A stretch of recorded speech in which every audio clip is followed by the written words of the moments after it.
Let's get started with another analysis and understanding of the TinyIC indicator based on TradingView. Here in front of me, I have a chart for Pidilite. The time frame is weekly, and as you can see on the screen, there are some tiny ICs which are formed. Over here, there are two tiny ICs which are visible on the screen at this very moment. And for each tiny IC, when it is working or it is in the making, the targets are available.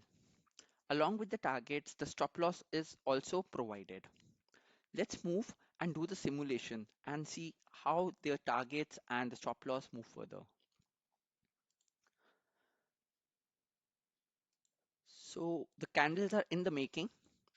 Since this is a weekly chart, the analysis is done on weekly basis. So what you see over here, currently there's a tiny IC which is in the making.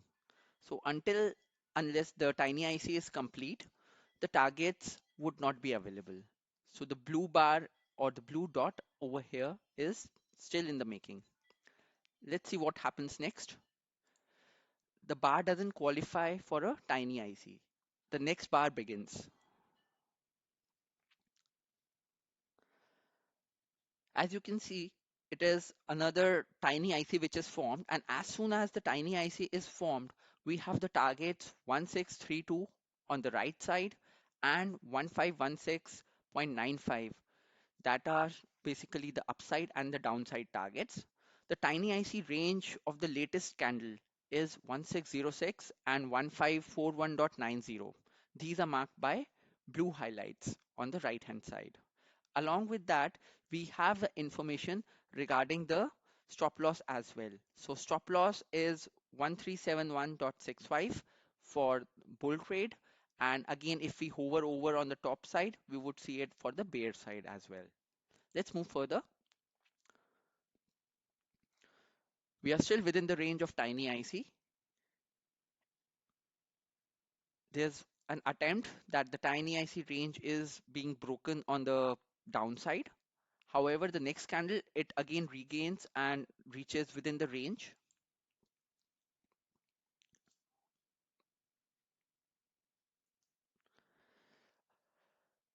We move further and there's another tiny IC which is formed. And with this new tiny IC, we have the upgraded targets. The targets now are 169485 and 157420.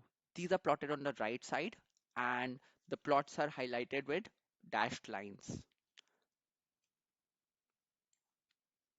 Let's move further.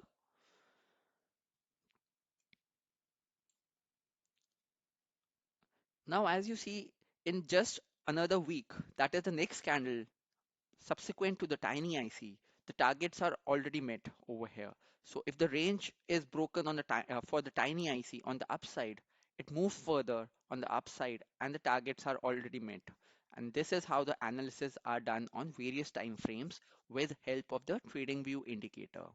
To get more information on this indicator, you could check on the NimblrTB wiki page.